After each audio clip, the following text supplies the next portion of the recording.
Patriotes africains, bonjour, bonsoir. Dans les années 1970, un pays africain, la Somalie, faisait office de modèle de développement.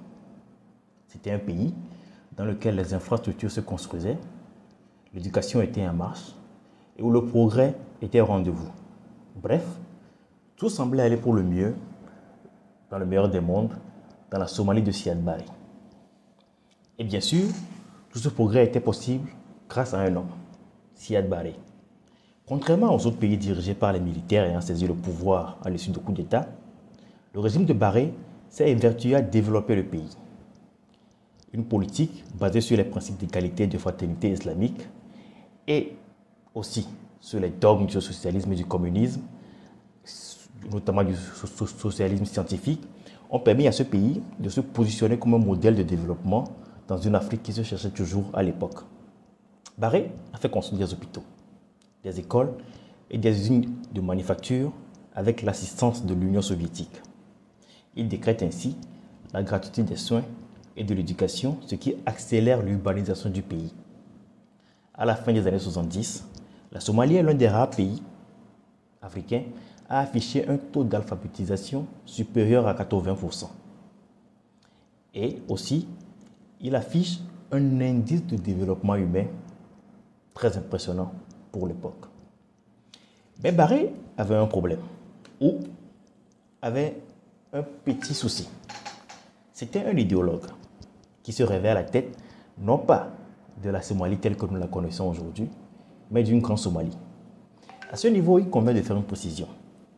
La Somalie est un pays, mais les Somalis sont un peuple divisé en plusieurs tribus, et qui s'est retrouvé dans différents pays à la suite de la balkanisation du continent par les forces européennes en 1880. Donc nous avons des Somalis qui se sont retrouvés au Kenya, d'autres Somalis qui se sont retrouvés en Éthiopie, et d'autres encore en Érythrée, en Djibouti et partout ailleurs. Donc du coup, Siad Barre, ce qu'il voulait faire, c'est réunir tous les Somalis au sein d'un même pays et être leur président. Et pour y arriver, Siad Barre ne voulait pas promouvoir l'immigration des Somalis vivant dans les autres pays, non. Il voulait annexer les territoires de ces autres pays et les ajouter à la Somalie que nous connaissons aujourd'hui. Donc du coup, Siad Barre, pour mettre en œuvre ses plans, a défini une première cible.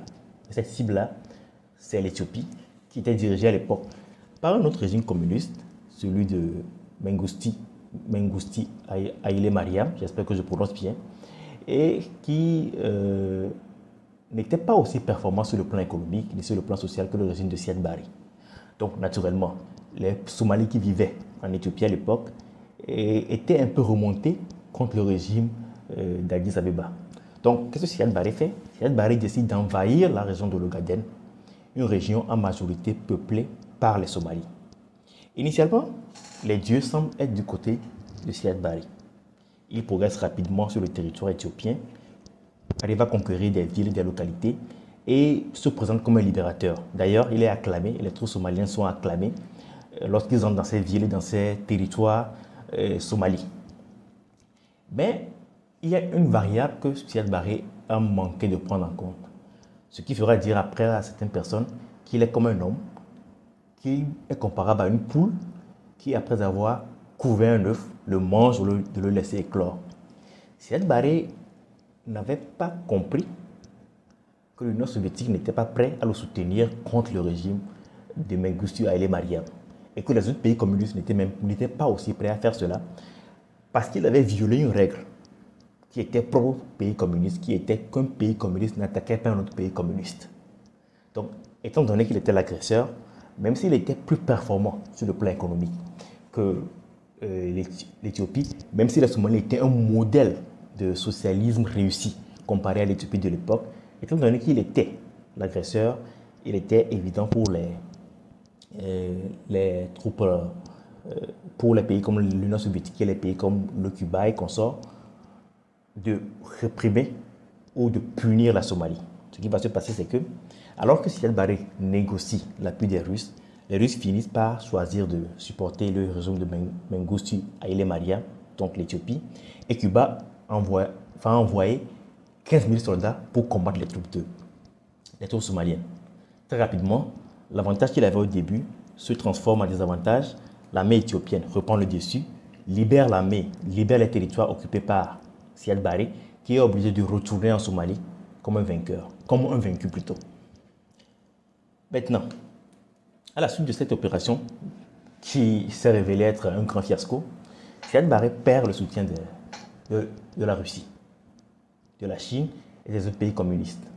Du coup, il se retourne vers les États-Unis, donc d'un régime communiste. Il passe à un régime capitaliste, même s'il n'abandonne pas complètement son soubassement socialiste.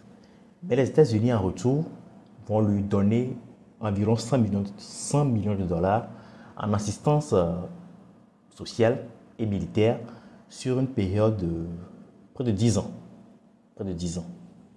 Mais à l'intérieur, son pouvoir a été fragilisé par l'échec somalien, et éthiopien plutôt. C'est-à-dire que pendant longtemps, il était considéré comme l'unificateur de tous les clans. Mais avec cet échec-là, son rôle d'unificateur, de leader de la Somalie est un peu challengé par d'autres chefs de tribus. Ajouté à cela, la guerre a coûté cher à la Somalie et a plongé le pays dans une grave crise économique. Du coup, ici et là, des tentatives de rébellion commencent par s'organiser autour des chefs qui appartiennent à d'autres clans que le clan de Siad Barre. Maintenant, ce que Siad Barre trouve comme réponse, il ne convoque pas un dialogue national, pas du tout. Il ne convoque pas une assemblée constituante, pas du tout. Il ne fait rien dans le sens de l'apaisement. Il va se mettre à jouer la carte du tribalisme, c'est-à-dire qu'il limogie les personnes appartenant aux autres clans qui ne sont pas favorables à sa politique et qu'il met à la place de ces personnes des gens qui sont plutôt favorables à sa politique et qui appartiennent à son propre clan. Du coup, avec le tribalisme apparaît le népotisme, et alors que le clan de Siad Barre arrive à contrôler l'appareil d'État, arrive à contrôler le pouvoir dans son entièreté, les autres clans sont dans la misère, ce qui accentue le ressentiment et donc multiplie les mouvements rebelles à son encontre.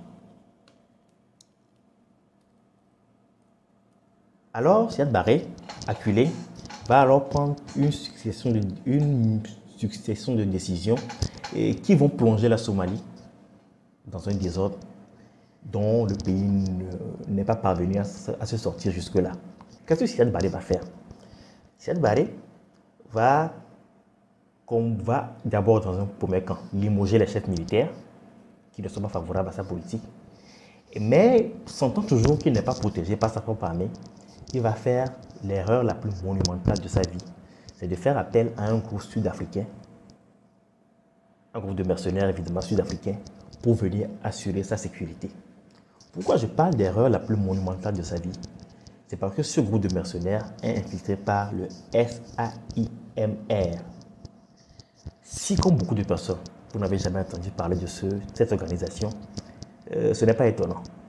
C'est une organisation qui se présente en apparence comme une société de recherche et d'exploration des mers qui contribue à collecter des données, notamment sur les océans, pour promouvoir la paix. Mais en réalité, le SAIMR est un groupuscule ou un groupe de suprémacistes blancs qui ont été engagés dans des processus de destruction de beaucoup de régimes africains. Et la plupart de ces personnes étaient sud-africaines ou rhodésiennes. La plupart des mercenaires du SAIMR, évidemment, étaient sud-africains ou rhodésiennes, des blancs assurément, ou évidemment. Et ce sont des gens qui exécutaient un agenda secret qui était que, selon des données qui sont disponibles aujourd'hui en ligne et dans d'autres documents, cet agenda était de transformer la Somalie en une plaque tournante pour le trafic d'armes pour le compte du régime de l'apartheid sud-africain. Donc Siad Barre a embauché pour sa propre sécurité des gens qui ne voulaient que détruire la Somalie pour en faire une plaque tournante du trafic de drogue et d'armes. Donc ce groupe de mercenaires sud-africains qui est censé le protéger va par contre accentuer les tensions dans le pays et fragiliser les positions du gouvernement de Siad Barre qui sera obligé finalement de fuir la capitale Mogadiscio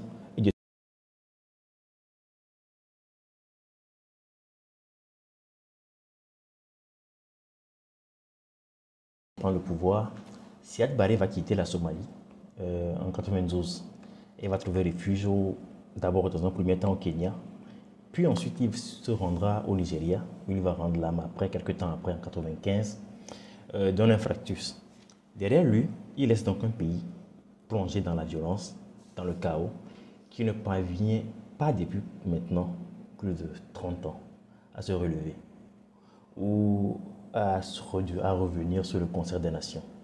D'ailleurs, quelques temps après le début du conflit, le Somaliland, qui était l'une des composantes ou l'un des territoires qui composaient la République fédérale de Somalie, a proclamé son indépendance et fonctionne depuis bientôt plus de 20 ans comme un pays totalement autonome, même s'il n'est pas reconnu par la communauté internationale, ni par l'Union africaine, ni par aucun autre pays.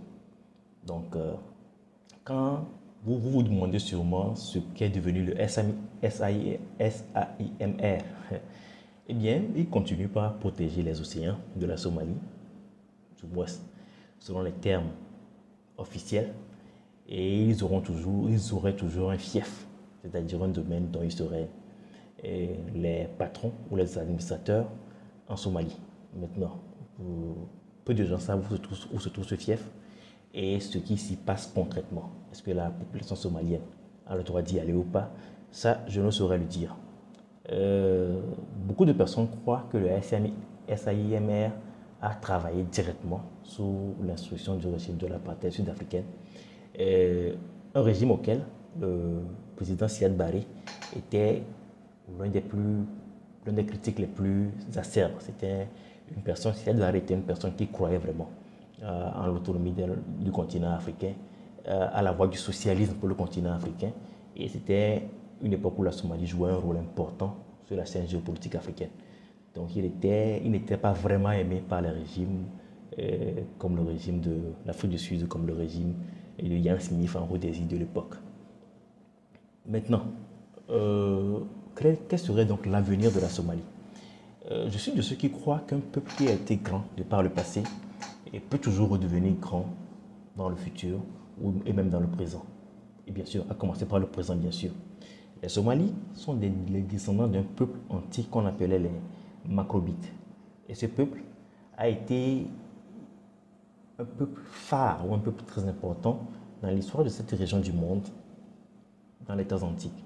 Ce sont des gens qui ont pu s'opposer à tous les grands conquérants et qui étaient un peuple que tout le monde craignait dans la région de l'époque. Et je pense que ce courage, cette capacité à défendre leurs terres que les Somalis ont depuis des millénaires peuvent leur permettre aujourd'hui de se reconstituer en tant que peuple et de faire face à cette menace qui les guette depuis lors, qui est la menace terroriste et qui empêche le pays de retrouver son unité et son rôle de pays phare dans la sous-région ouest africaine et d'acteur principal sur la scène géopolitique africaine. Parce que ce qui se passe en Somalie nous concerne un peu tous, parce que là, on assiste à la création d'autres Somalies dans d'autres endroits de l'Afrique. Et si la Somalie n'arrive pas à s'en sortir, nous aurons du mal à trouver une formule qui marche pour sortir de ce genre de situation. Maintenant, pour finir cette vidéo, je vais raconter une petite histoire qui fait rire. C'est que les Somalis sont convaincus qu'ils sont des Européens. Donc, si vous allez sur les réseaux sociaux, vous trouverez beaucoup de discussions où des gens, aussi noirs que moi, font des vidéos pour dire qu'ils ne sont pas des Africains, qu'ils sont des Somalis et qu'ils partagent plus d'ADN avec les Allemands ou avec les populations qui vivent dans le nord de l'Europe qu'avec les Africains qui sont par exemple à l'ouest ou au centre. Ce qui est drôle, c'est que des gens qui pensent qu'ils sont des Européens ont été détruits, massacrés, humiliés et complètement déchiquetés par le suprémacisme blanc occidental. Si ça, ce n'est pas une leçon,